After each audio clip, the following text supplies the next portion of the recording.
Hello friends, याद रखिए सबसे बड़ा अपराध अन्याय सहना और गलत के साथ समझौता करना है। फ्रेंड्स, मैं राम सर आप सबों को सीटेट गुरु कंपटीशन जोन पर स्वागत करता हूं। फ्रेंड्स, अगर आप अन्याय सहते हैं तो आप सबसे बड़ा अपराधी हैं। गलत के साथ ना समझौता कीजिए ना ही गलत काम कीजिए। इसी कथन के साथ स्टार्ट करते हैं फ्रेंड्स आज का सेशन। फ्रेंड्स, आज का जो सेशन है वह आपका जनन अर्थात कि रिप्रोडक्शन का लास्ट एक टॉपिक, साथ ही साथ टॉप ऑब्जेक्टिव क्वेश्चंस। फ्रेंड्स, ये सेशन आपका 6:30 बजे प्रतिदिन लाइव आता है, जिसमें आप भी पार्टिसिपेट कर सकते हैं और आप अपने एकेडमिक क्लास का कंप्लीट प्रिपरेशन इजी वे से कर सकते हैं। अगर आपकी इच्छा अपने क्लास में टॉपर बनने की है तो आप हमसे जुड़े रहें। अगर अब तक आपने चैनल को सब्सक्राइब अगर नहीं किया हो तो ज़रूर सब्सक्राइब करें। फ्रेंड्स, अब तक हम लोग जनन में पौधों के अंदर जनन, साथ ही साथ मानव के अंदर जनन की क्रियाओं को हम लोग जान चुके हैं। आज हम लोग जानेंगे कि जनन स्वास्थ्य के बारे में, अर्थात कि मानव की जनन जो क्रिया होती है उनमें किन वजह से बहुत सारी समस्या हो सकती है या बहुत सारी जनन संबंधी बीमारियां हो सकती है, किन बातों पर हमें खास ध्यान रखना चाहिए, इनके बारे में हम जानकारी जानेंगे। और साथ ही साथ आज देखेंगे हम लोग जनन चैप्टर के टॉप ऑब्जेक्टिव क्वेश्चंस।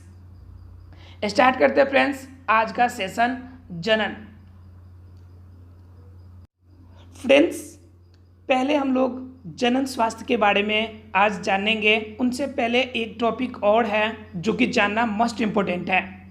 फ्रेंड्स, क्या होगा अगर अंड का निषेचन नहीं होगा? मैंने फ्रेंड्स आपको बताया था कि जब भी आपका अंडाशय वाला जो पार्ट है, जिस अंडाशय वाले पार्ट में जब आपका अंडाणु निकलता है, अर्थात कि जैसे ही अंडवाहिनी से होकर अर्थात कि फैलोपियन ट्यूब से होकर जैसे आगे बढ़ता है तो उनकी संख्या हजारों में होती है, लेकिन फ्रेंड्स उनमें से सिर्फ एक ही परिपक्व अवस्था में होता है, लेकिन निकलते तो हजारों की संख्या में है। अब जानने वाली बात आती है कि अगर इस हजारों का निषेचन नहीं हो पाया, किसी का भी निषेचन नहीं हुआ, तब क्या होगा? उस कंडीशन में क्या होगा फ्रेंड्स कि ये जो आपका निषेचन आपका फैलोपियन ट्यूब जो है, फैलोपियन ट्यूब से यह आगे की तरफ ऐसे बढ़ेगा और ये हिस्सा आपका जो गर्भाशय का हिस्सा है, ध्यान दीजिएगा फ्रेंड्स, ये वाला जो हिस्सा आपका गर्भाशय का हिस्सा है, ये यहाँ से आपका निकलकर ऐसे, ये देखिए आपका यहाँ से ऐसे निकल के नीचे की तरफ और ऐसे ही नीचे की तरफ आगे बढ़ेगा और गर्भाशय में आके इकट्ठा हो जाएगा। फ्रेंड्स, क्या होगा? गर्भाशय के अंदर पहले से ही आपका जैसे ही निषेचन आपका अंडाणु निकलना शुरू होता है, अंदर का लेयर स्पंजी होना भी शुरू हो जाता है। इसलिए शुरू हो जाता है क्योंकि इस पार्ट में अगर अंडाणु का निषेचन हो जाए तो भ्रूण तैयार होना होता है। इसलिए इनकी जो मोटाई है, अंदर का मांसल भाग है, वह आपका मोटा होने लगता है। लेकिन जिस समय अंडाणु का निषेचन नहीं हो पाता है, उस कंडीशन में यह जो मोटा पार्ट है, ग्रीन कलर का आपको दिख रहा है, ये वाला जो पार्ट है आपका, ये धीरे धीरे क्या होता है?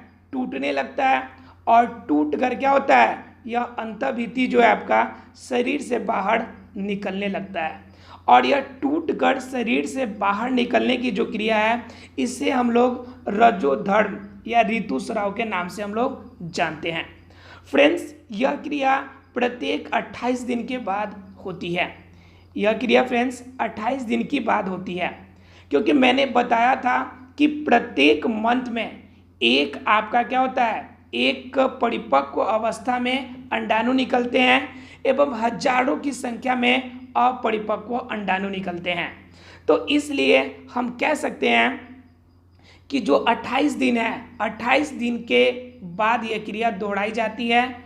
और ये जो आपके टूटते हैं, ये ग्रीन वाला जो पार्ट में दिख रहा है, ये टूटता है तो टूटने के क्रम में कम से कम 4 दिन तक, अर्थात कि 3 से 4 दिन तक यह क्रिया कंटिन्यू होती है, क्योंकि यह टूटकर ब्लड के माध्यम से बॉडी से बाहर की तरफ निकलता है, जो कि मस्ट इम्पोर्टेंट पॉइंट है, इसे ध्यान रखना है आपको।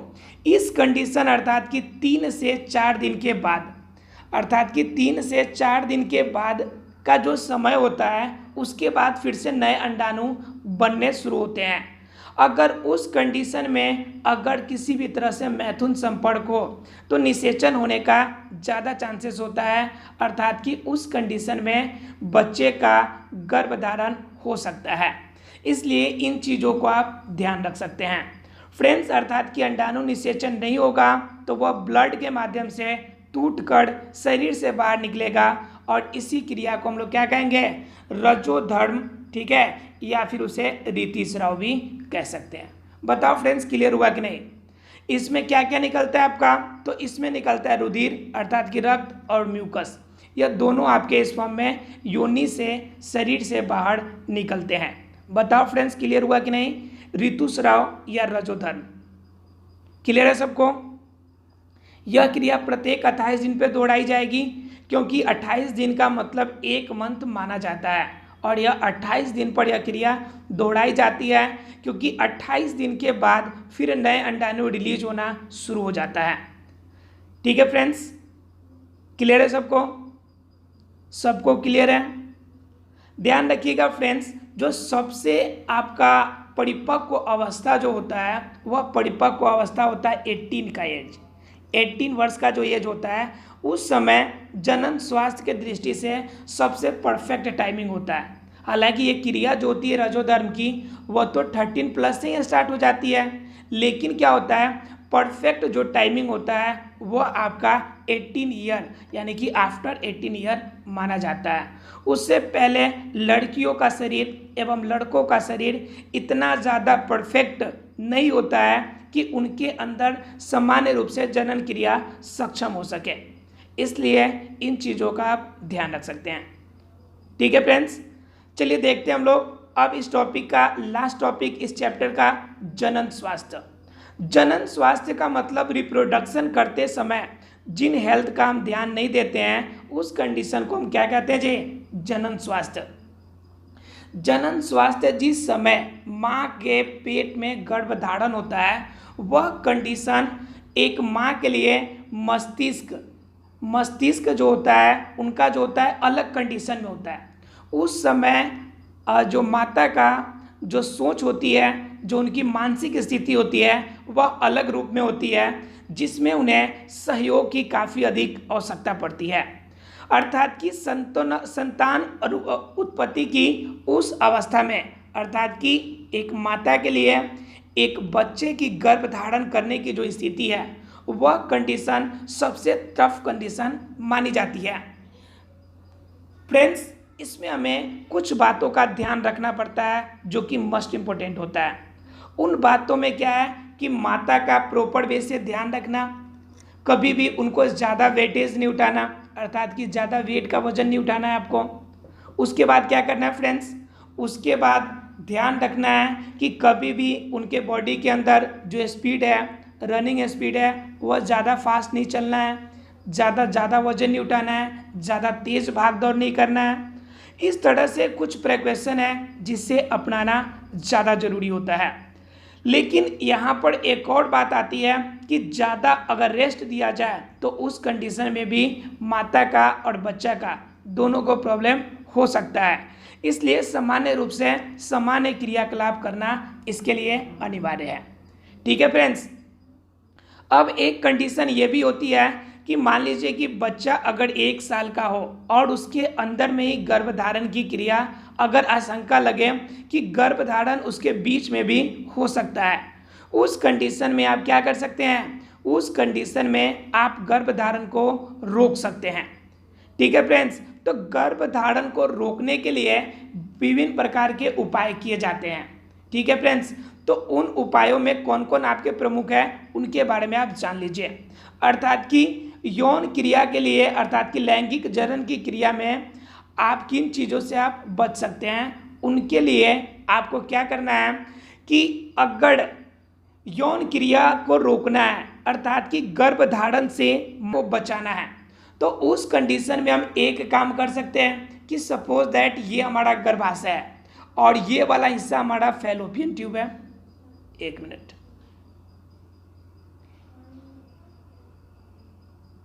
ये आपका गर्भाशय का हिस्सा है, ठीक है फ्रेंड्स, और ये आपका अंडवाहिनी का हिस्सा है, ठीक है, और इनसे कनेक्टेड ये हो गए आपके फैलोपियन ट्यूब, ठीक है फ्रेंड्स, ये हो गए आपके फैलोपियन ट्यूब, ठीक है। ये हो गए आपके, मान लीजिए कि ये हो गए मादा का जनन तंत्र। अब इस कंडीशन में आप ध्यान दीजिए थोड़ा सा कि हम कैसे रोक सकते हैं जनन की क्रिया को, अर्थात कि गर्भधारण को हम कैसे रोक सकते हैं। गर्भधारण को रोकने का एक सबसे पहला तरीका होगा कि जो ये हमारा फैलोपियन ट्यूब है, ये जो दिख रहा है फैलोपियन ट्यूब, यहाँ तक हम किसे नहीं आने दें, शुक्राणु को नहीं आने दें, शुक्राणु को यहाँ तक पर पहुँचने नहीं दें।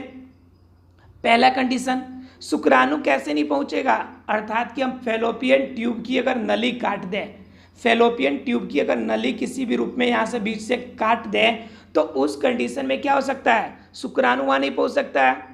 तो पहला क्रिया हम कर सकते हैं कि शल्य क्रिया द्वारा, शल्य चिकित्सा के द्वारा फैलोपियन ट्यूब को काट दिया जाता है, अर्थात कि ऑपरेशन किया जाता है। ऑपरेशन के माध्यम से ये फैलोपियन ट्यूब कट जाता है और जिनके वजह से जनन क्रिया क्या होती है जी, बाधित हो जाती है, ठीक है फ्रेंड्स। उसके तो फ्रेंड्स एक नंबर रीजन, तो एक नंबर आपका जो कारण है वो क्या कर सकते हैं आप, शल्य क्रिया के द्वारा, अर्थात कि ऑपरेशन करके फैलोपियन ट्यूब की नली यहाँ सर आप क्या करें, काट दें। पहला काम, यानी कि फर्स्ट वर्क आप कर सकते हैं कि फैलोपियन ट्यूब को काट दिया जाए। चलिए दूसरा विधि जानने की कोशिश करते हैं कि कैसे हम रोक सकते हैं।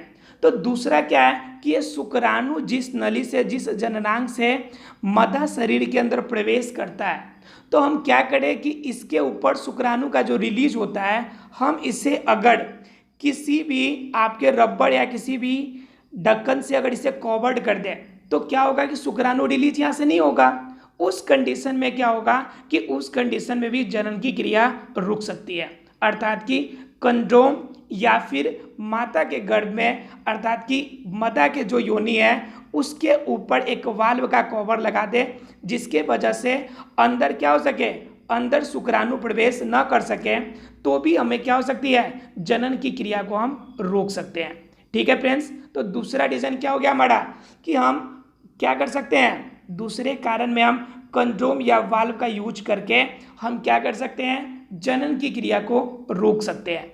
अगर फ्रेंड्स तीसरे रीजन की अगर बात करें, तो तीसरा रीजन क्या होता है कि कॉपर टी या फिर कोई अन्य उपकरण को क्या करते हैं, मादा शरीर के अंदर क्या करते हैं, लगा दिया जाता है, जिनसे जनन की क्रिया बाधित हो जाती है।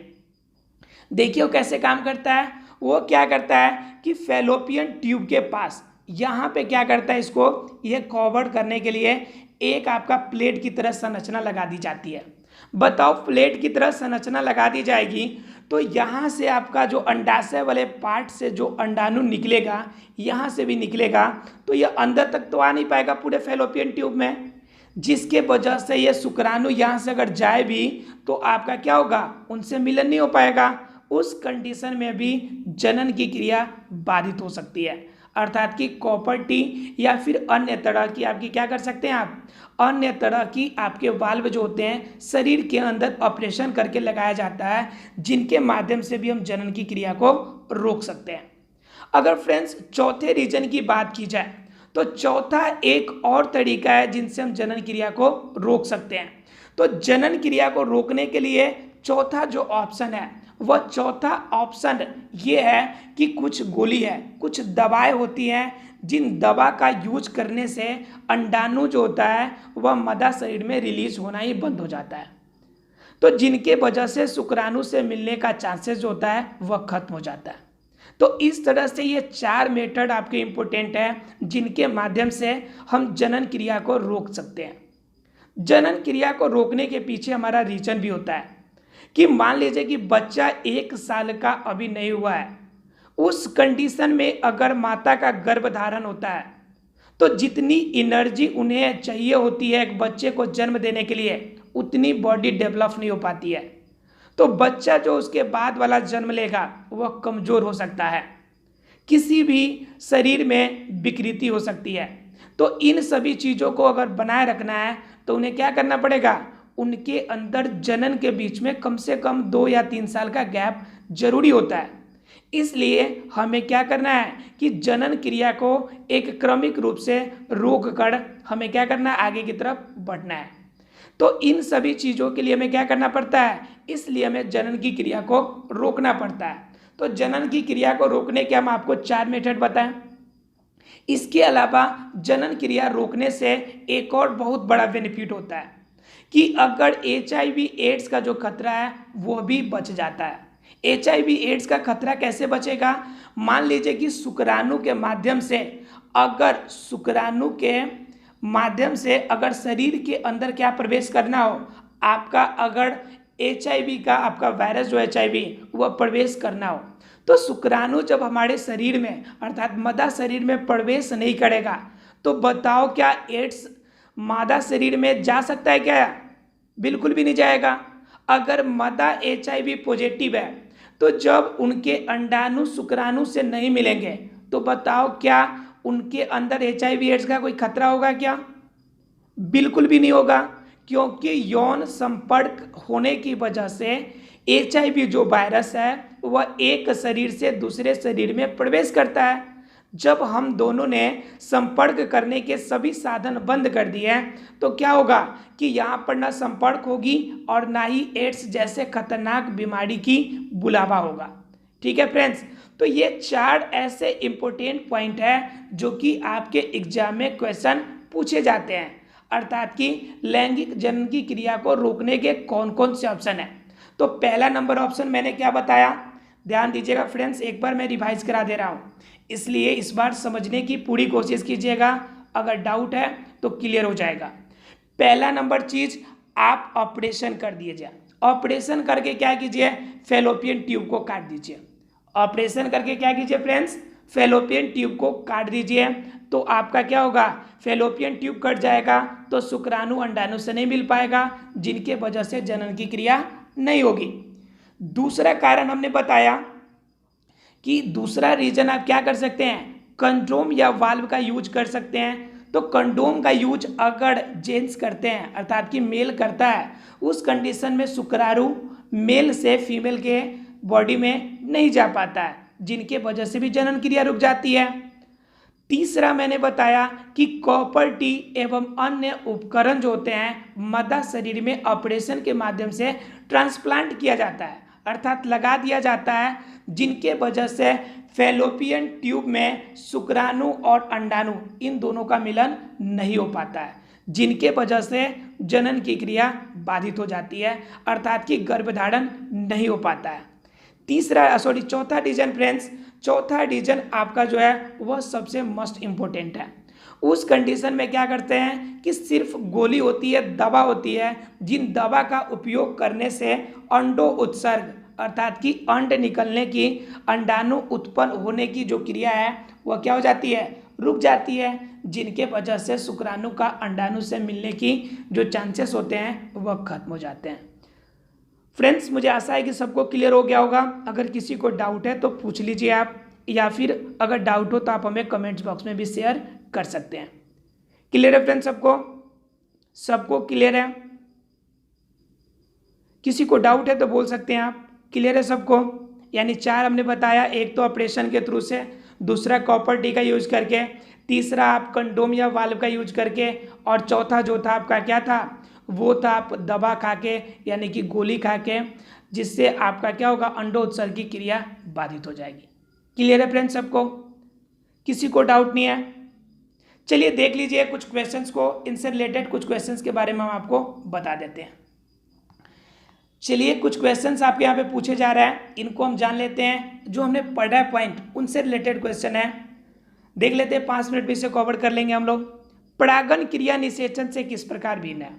बिल्कुल भिन्न है भाई। निषेचन की क्रिया क्या होती है कि निषेचन की क्रिया के लिए 2 अलग अलग बॉडी चाहिए होती है। परागन की क्रिया एक शरीर में भी हो सकती है। अगर परागन की क्रिया की बात की जाए तो परागन की क्रिया में वायु, जल, आपके कीट अन्य चीज़ मदद करते हैं, जबकि निषेचन में ऐसा कुछ भी नहीं है। फ्रेंड्स, आप लिख सकते हैं परागण और निषेचन में अंतर, किसी को कोई डाउट नहीं होना चाहिए। सेकेंड की अगर बात करें तो शुक्राशय एवं प्रोस्टेट ग्रंथि की क्या भूमिका है? मैंने आपको बताया था शुक्राशय और प्रोस्टेट ग्रंथि की भूमिका। तो शुक्राशय क्या करता है हमारे शरीर में? शुक्राशय हमारे शरीर में शुक्राणु उत्पन्न करने में मदद करता है, और प्रोस्टेट ग्रंथि क्या करता है? उसको पोषण देता है, उनकी पूंछ विकसित करने में मदद करता है, और क्या करता है फ्रेंड्स? उनको और अधिक तरल बनाता है, जिसके वजह से आसानी से वो शुक्रवाहिका में आगे की तरफ वृद्धि कर सके। बताओ फ्रेंड्स, किसी को डाउट है तो? शुक्राशय में शुक्राणु निकलता है, और प्रोस्टेट ग्रंथि जो होता है उसे पोषण देने में मदद करता है, उनके पूंछ के निर्माण में मदद करता है, उनको और अधिक तरल बनाने में मदद करता है, जिससे कि वह शुक्रवाहिका में आसानी से प्रवेश कर सके। बताओ फ्रेंड्स, क्लियर है कि नहीं? मैंने ये चैप्टर के दौरान इसे क्लियर कर दिया था। बोलो फ्रेंड्स अगर डाउट है तो, किसी को कोई डाउट नहीं होना चाहिए। शुक्राशय शुक्राणु निकालेगा, जबकि प्रोस्टेट ग्रंथि जो होगी पोषण देने का काम करेगी, उनकी पूंछ बनने में मदद करेगी, साथ ही साथ उनकी तरलता बनाने में उसकी मदद करेगी। क्लियर है फ्रेंड्स सबको? चलिए पॉइंट नंबर 3 की अगर हम लोग बात करें तो कहता है यौना आरंभ के समय लड़कियों में कौन से परिवर्तन दिखाई देते हैं? तो उनके शरीर में बहुत सारे अंतर दिखाई पड़ते हैं, मैंने 2-4 आपको बताया भी था। उनके चेहरे पे आपके पिंपल्स दिखाई पड़ते हैं छोटे छोटे, वो एक रीजन है, इससे हम कर सकते हैं, बता सकते हैं। कान के बगल में बाल का आ जाना, ये दूसरा रीजन है, ठीक है।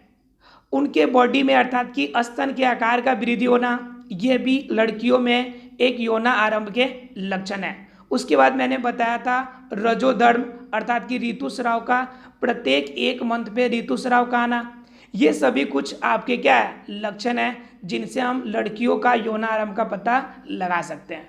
बताओ फ्रेंड्स, क्लियर है कि नहीं?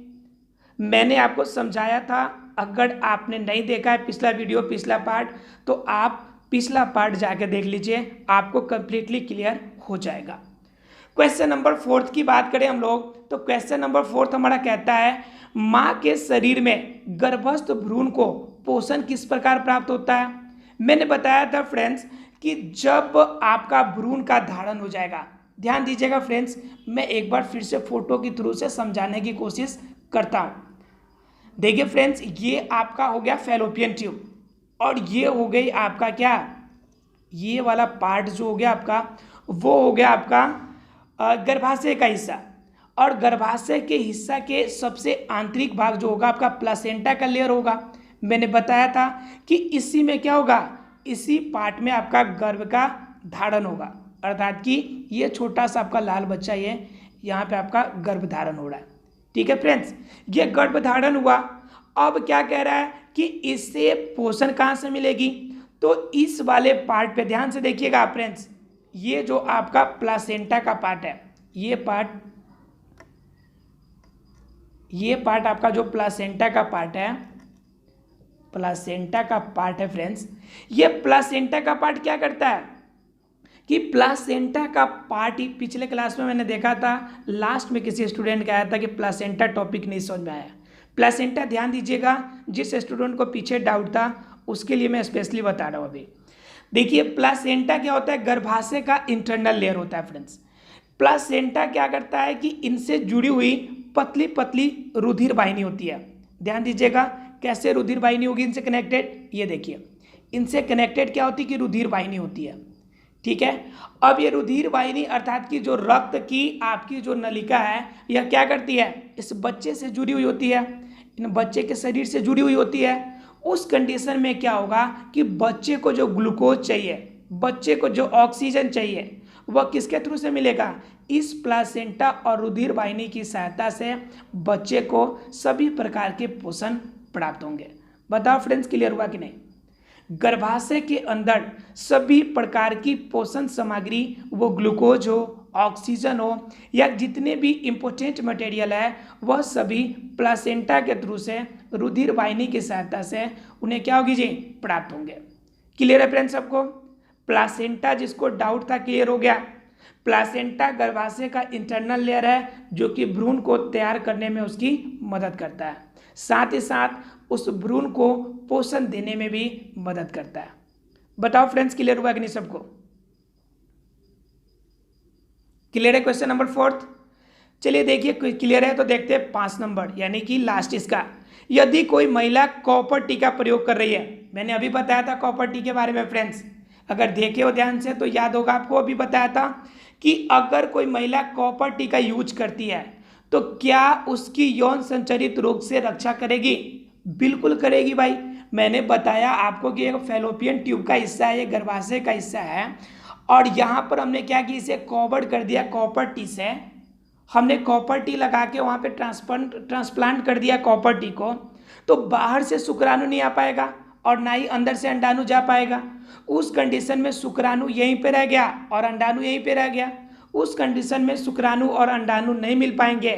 जब नहीं मिल पाएंगे तो पदार्थों का आदान प्रदान नहीं हुआ, जिसके वजह से यौन संचारित रोग अर्थात कि सेक्सुअल ट्रांसमिटेड डिजीज जो है वह आपकी रुक जाती है। क्लियर है फ्रेंड्स?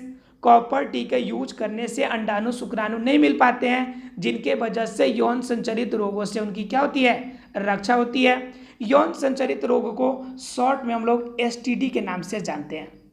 ये इंपॉर्टेंट है, अगर आगे 11th-12th में आगे पढ़ना है तो आगे आपको सिर्फ एसटीडी वर्ड सुनने को मिलेगा, इसलिए मैं आपको अभी भी बता देता हूँ। एसटीडी का मतलब होता है sexual transmitted disease. Sexual transmitted disease, इसे हिंदी में हम कहते हैं यौन संचारित रोग, और इंग्लिश में कहते हैं सेक्सुअल ट्रांसमिटेड डिजीज, और शॉर्ट में से हम लोग कहते हैं एसटीडी। क्लियर है फ्रेंड्स सबको? अर्थात कि एसटीडी से बचाने में हमें कौन मदद करता है? कॉपर टी मदद करता है। एसटीडी का फुल फॉर्म अगर सबको पता हो गया तो एक बार मुझे कमेंट बॉक्स में लिख के बता दीजिए, ताकि मुझे कंफर्म हो जाए कि आपको फुल फॉर्म क्लियर हो गया। एसटीडी का फुल फॉर्म फटाफट लिख के बताइए। उसके बाद हम लोग स्टार्ट करेंगे ऑब्जेक्टिव का सेशन। आप लोग बताइए, तब तक हम लोग स्टार्ट करते हैं ऑब्जेक्टिव।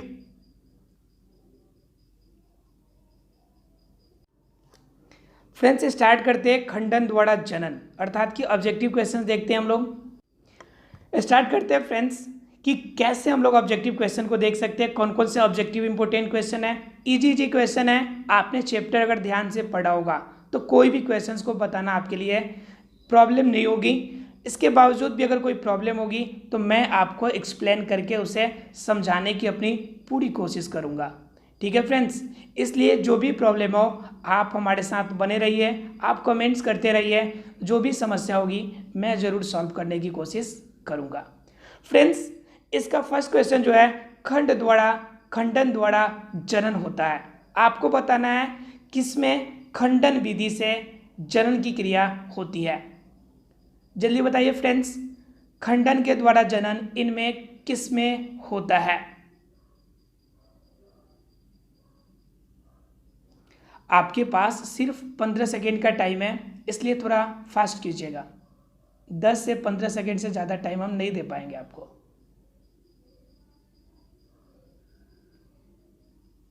फ्रेंड्स इसका जो सही जवाब है आपका ऑप्शन नंबर बी, अर्थात कि सितारा मछली, जिसे हम लोग क्या कहते हैं, स्टार फिश। ठीक है फ्रेंड, तो इनमें कैसे होता है वो जानिए आप। मैंने बताया था आपको खंडन के बारे में, अगर याद होगा, आपने देखा होगा अगर पिछला एपिसोड आपने, तो मैंने बताया था अलैंगिक जनन में, अर्थात फर्स्ट या सेकेंड पार्ट में मैंने इसके बारे में डिस्क्राइब किया हूँ। आप डिस्क्रिप्शन बॉक्स में जाके आप देख सकते हैं, या फिर प्लेलिस्ट में जाकर आप जनन के पार्ट देख सकते हैं, उसमें क्लियर हो जाएगा। हालांकि थोड़ा सा मैं बता देता हूँ इसके बारे में।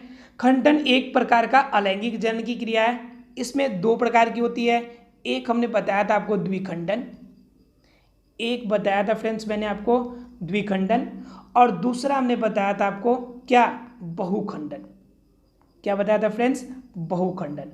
अर्थात कि जब एक कोशिका टूटकर 2 नई कोशिका में बटेगी, ये ध्यान दीजिएगा, एक कोशिका टूटकर छोटी छोटी 2 नई कोशिका में बटी, तो इसे हम लोग कहेंगे द्विखंडन।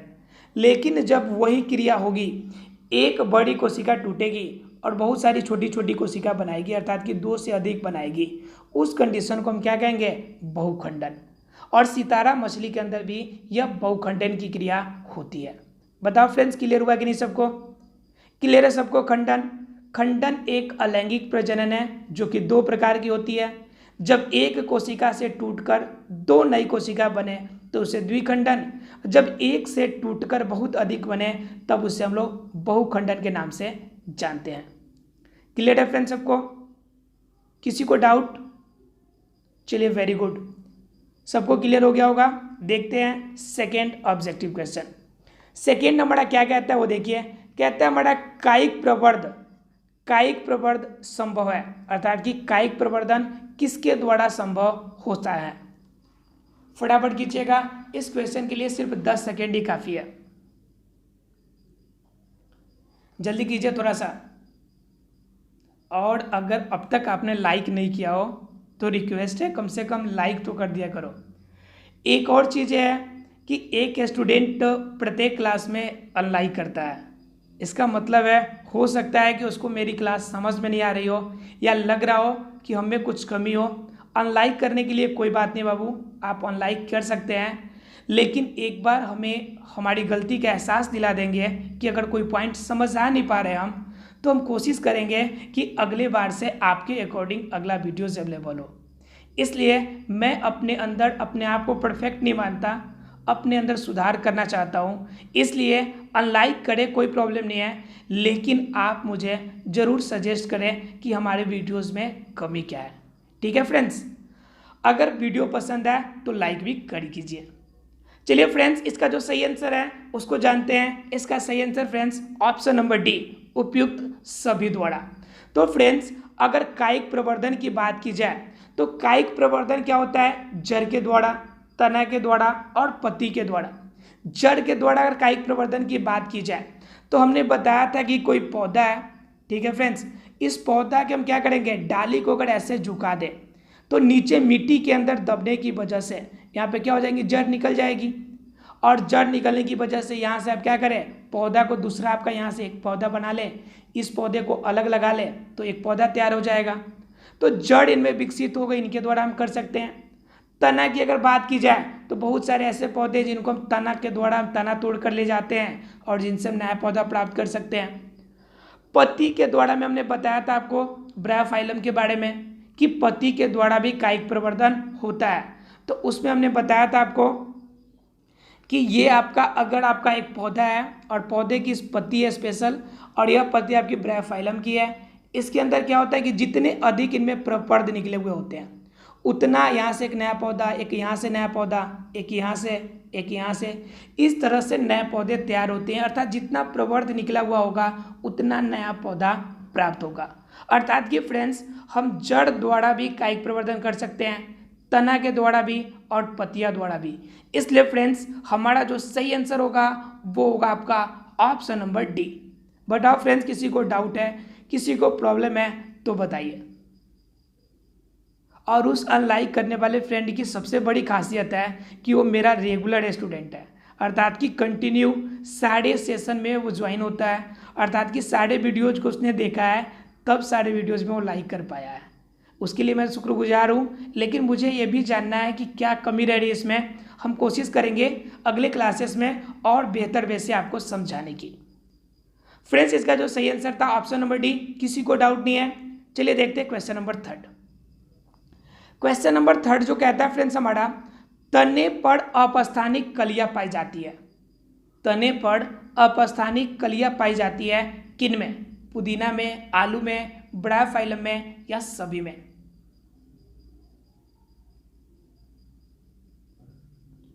फटाफट कीजिएगा फ्रेंड्स। अपस्थानिक कलियां, जिसे हम लोग कहते हैं बल्ब दिखाई पड़ना। अब इतना हिंट्स के लिए आपके काफी है। बर्ड जो दिखाई पड़ते हैं वो। चलिए फ्रेंड्स, इसके सही आंसर को देखते हैं हम लोग। और फ्रेंड्स, इसका जो सही आंसर है ऑप्शन नंबर बी, ये है आपके आलू। आपको पता होगा कि अगर हम आलू की अगर बात करें तो ये आपका आलू अगर है तो इसके ऊपर क्या होंगे, छोटे छोटे प्रवर्ध निकलते हैं जिस समय हम इसे लगाना होता है। इस तरह से छोटे छोटे आपके प्रवर्ध निकले हुए होते हैं, ठीक है फ्रेंड्स। और ये प्रवर्ध से ही हम लोग क्या करते हैं, इतने ही पार्ट को हम लोग काटते हैं, यानी कि इसको लगाने के लिए हम क्या करते हैं, इस वाले पार्ट को यहाँ से ऐसे काटते हैं, यानी ये पार्ट नया पौधा का रूप लेगा, फिर ये वाला पार्ट लेगा नया पौधा का रूप, ये ऐसे, फिर यहाँ से काट लेते हैं हम लोग, फिर यहाँ से काटते हैं और फिर यहाँ से काटते हैं। बताओ फ्रेंड्स क्लियर हुआ कि नहीं। और ये अपस्थानिक जो कलियाँ हैं वह किन में निकलती है, आलू में, क्योंकि ब्रायोफिल्म का तो अभी हमने बताया, जिसे हम लोग कहते हैं पत्थर चूर का पौधा। और पत्थर चूर के पौधे में क्या होता है कि उनकी पत्तियों से कायिक जनन की क्रिया होती है, अर्थात कि इनकी तना का तो कोई सवाल ही नहीं उठता है। अगर हम लोग बात करें पुदीना की, तो पुदीना के अंदर जो आपकी जनन की क्रिया होती है वो तो उनकी जड़ के माध्यम से होती है, अर्थात कि पुदीना भी नहीं हो सकता है। अर्थात कि पुदीना और ब्रायोफाइलम यह दोनों, यानी ब्रायोफाइलम में पत्तियों के द्वारा और पुदीना में किसके द्वारा फ्रेंड्स, जड़ के द्वारा। इसलिए जो आपका सही आंसर है वो कौन होगा, आपका आलू आपका सही आंसर होगा। बताओ फ्रेंड्स क्लियर हुआ कि नहीं। अगर एग्जाम में पुदीना का पूछ ले तो आंसर आपका क्या होगा फ्रेंड्स, फटाफट मुझे बताइए। पुदीना का पूछा जाए तो क्या होगा आपका आंसर, कि उनमें कायिक प्रवर्धन किस भाग से होती है, तो फ्रेंड्स उसका सही आंसर आपका होगा जड़। अगर ब्रायोफाइलम का पूछे तो फटाफट कीजिए, वेरी गुड, गुड। अर्थात कि ब्रायोफाइलम का पूछा जाए, ब्रायोफिल्म का, तो आपका जो सही आंसर होगा वो होगा आपका पत्तियां। इससे पहले मैंने अभी एसटीडी के बारे में पूछा था, बहुत सारे स्टूडेंट ने आपके आंसर भी किए। इसका सही आंसर जो है friends sexual transmitted disease. Clear है फ्रेंड्स सबको। चलिए देखते हैं हम लोग क्वेश्चन नंबर 4 की बात। क्वेश्चन नंबर 4 हमारा कहता है मुकुलन द्वारा अलैंगिक जनन किस में होता है। फटाफट बताइए, मैंने एग्जाम्पल देकर आपको समझाया था मुकुलन की क्रिया। फटाफट मुझे बताइए कि मुकुलन द्वारा अलैंगिक जनन किस में होता है। और मैंने जो एग्जाम्पल दिया था वो सीधा सीधा एग्जाम्पल दिया हुआ है, इसलिए आपको कोई भी डाउट नहीं होना चाहिए।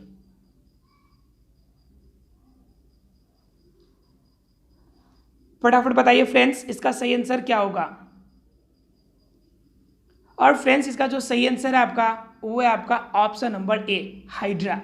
मुकुलन की क्रिया को मैंने आपको बताया था कि मुकुलन की क्रिया में क्या होता है कि पौधा होता है कोई, और उस पौधे के अंदर क्या होता है कि उस पौधे में छोटा सा आपका बल्ब की तरह निकलता है।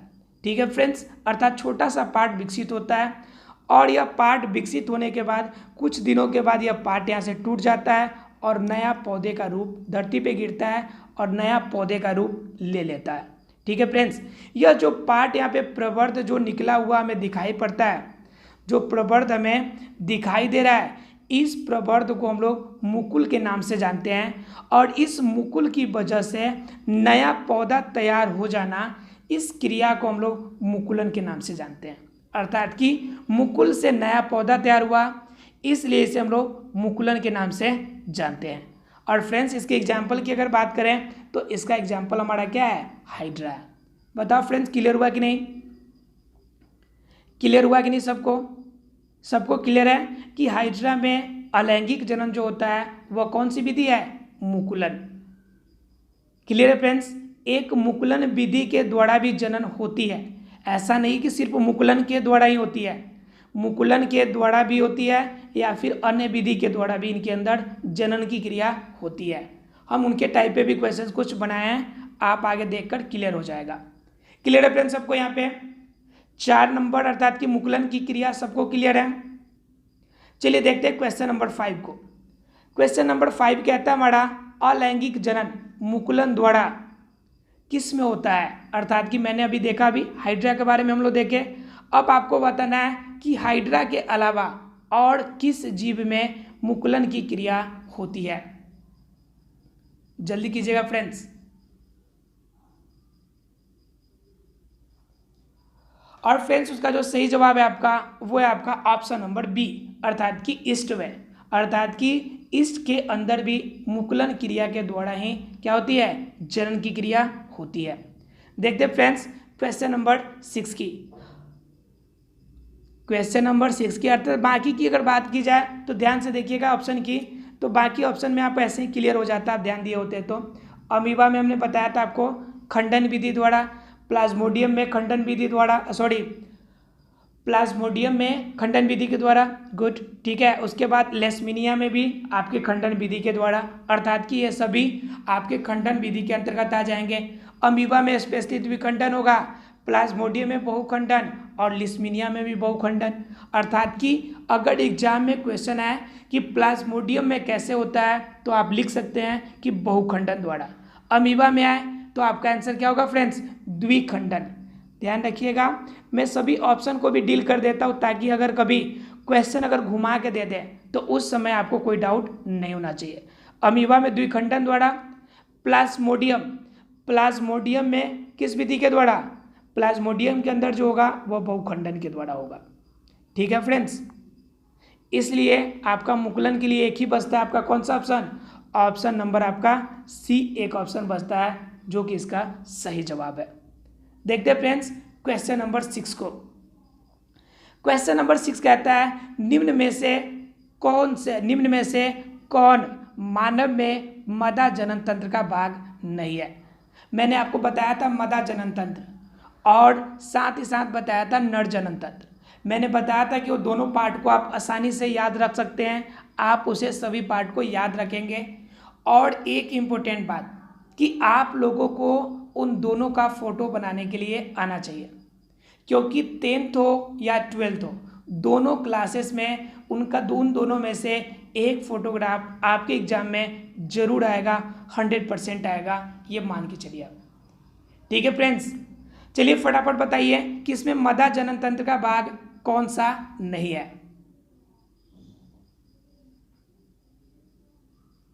थोड़ा जल्दी कीजिएगा फ्रेंड्स। चलिए फ्रेंड्स, इसका जो सही आंसर है वो ऑप्शन नंबर सी। सबको पता होगा जिसने भी पढ़ा होगा, अगर जिसने भी पिछला पार्ट नहीं देखा है वो देख लीजिएगा। हालांकि मैं थोड़ा सा बता देता हूँ। ये देखिए, ये हो गया आपका डिंब वाहिनी और इनसे ये अटैच वाला पार्ट जो होता है नीचे की तरफ वो आपका क्या हो गया, वो हो गया अंडाशय। और इनसे अटैच ये पार्ट जो है आपका, ठीक है फ्रेंड्स, ये जो पार्ट है आपका, ये आपका क्या हो गया, गर्भाशय का हिस्सा। अर्थात कि ये पार्ट आपका गर्भाशय हो गया, ये पार्ट आपका गर्भाशय हो गया, ये वाला आपका डिंब वाहिनी हो गया और ये वाला पार्ट आपका क्या हो गया फ्रेंड्स, ये हो गया आपका अंडाशय। अर्थात कि ये सभी पार्ट तो अवेलेबल है, लेकिन शुक्रवाहिका का जो पार्ट है या शुक्रवाहिका का पार्ट मदा जनन तंत्र में नहीं बल्कि नर जनन तंत्र में पाया जाता है, जो कि शुक्राणुओं को शुक्राशय से ले जाने में मदद करता है। बताओ फ्रेंड्स, क्लियर हुआ कि नहीं, सबको क्लियर है। इसमें अगर बात की जाए तो सभी पार्ट का अलग अलग वर्ड है। इसमें डिंब वाहिनी का वर्ड क्या है कि यह क्या करेगा, अंडाणु उत्पन्न करेगा। गर्भाशय क्या करेगा, अंडाशय क्या करेगा, अंडाशय उत्पन्न करेगा अंडाणु को। और उसके बाद जो डिंब वाहिनी है, अर्थात कि जिसे हम लोग फैलोपियन ट्यूब कहते हैं इंग्लिश में, यह अंडाणु को लेके आगे बढ़ेगा। ठीक है फ्रेंड्स, और गर्भाशय गर्भधारण में हमारी मदद करता है। बताओ फ्रेंड्स, कार्य भी क्लियर है सबको, कार्य में भी किसी को डाउट नहीं होगा। और शुक्रवाहिका हमने भी बताया कि शुक्राशय से जो शुक्राणु निकलता है उसे ले जाने का एक मार्ग है, अर्थात कि रास्ता है। बताओ फ्रेंड्स, क्लियर हुआ कि नहीं सबको। क्वेश्चन नंबर 6 सबको क्लियर है, क्लियर है फ्रेंड्स सबको। चलिए देखते हैं फ्रेंड्स अगला क्वेश्चन अर्थात कि क्वेश्चन नंबर 7 बता रहा, क्वेश्चन पूछ रहा है पराग कोश में क्या होता है। फटाफट कीजिएगा फ्रेंड्स, पराग कोश में क्या होता है।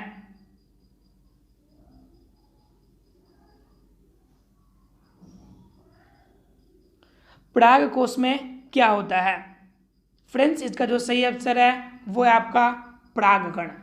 इसका सही आंसर जो है आपका ऑप्शन नंबर डी, परागकण।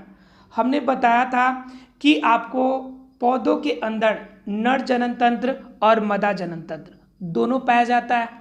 नर जनन तंत्र में हमने क्या बताया था कि पौधों के अंदर नर जनन तंत्र जो होता है उसका सबसे ऊपरी हिस्सा जो होता है आपका कौन सा होता है, वो होता है आपका परागकोश। उसके बाद क्या होता है, ये लंबा सा डंठल की तरह संरचना होती है जिसे हम लोग क्या कहते हैं, पूतंतु। क्या कहते हैं फ्रेंड्स, पूतंतु होता है।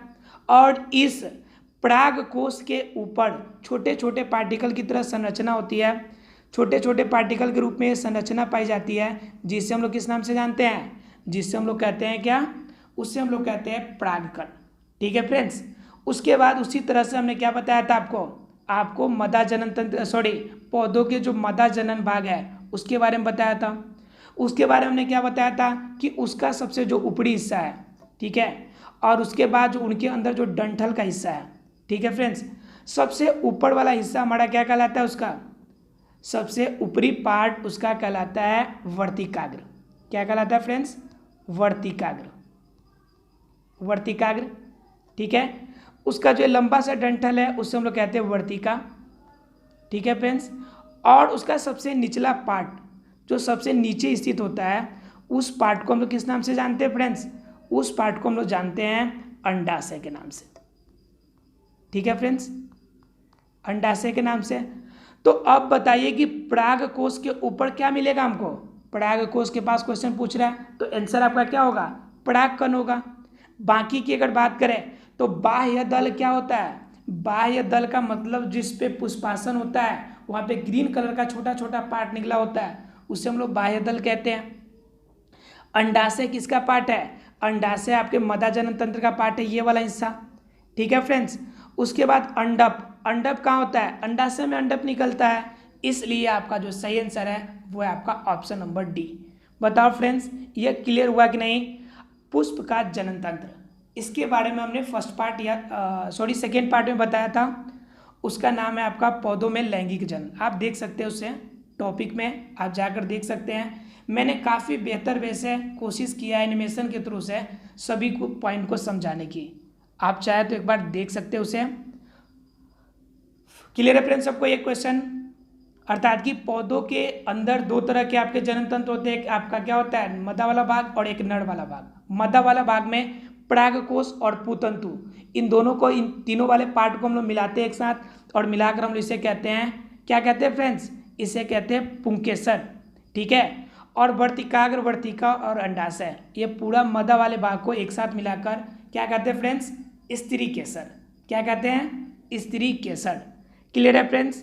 यानी पौधों के दो पार्ट, एक पुंकेसर और एक स्त्री केसर, यानी एक जनन मदा जनन पार्ट और एक आपका नर जनन पार्ट। क्लियर है फ्रेंड्स सबको? किसी को डाउट है तो बोलिए इसमें। क्लियर है सबको? सबको क्लियर है?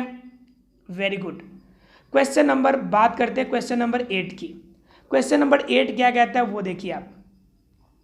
क्वेश्चन नंबर 8 कहता है हमारा कि गतिशील जनन कोशिका का, गतिशील जनन कोशिका को नर युग्मक तथा जिस जनन कोशिका में भोजन का भंडार संचित होता है उसे क्या कहते हैं?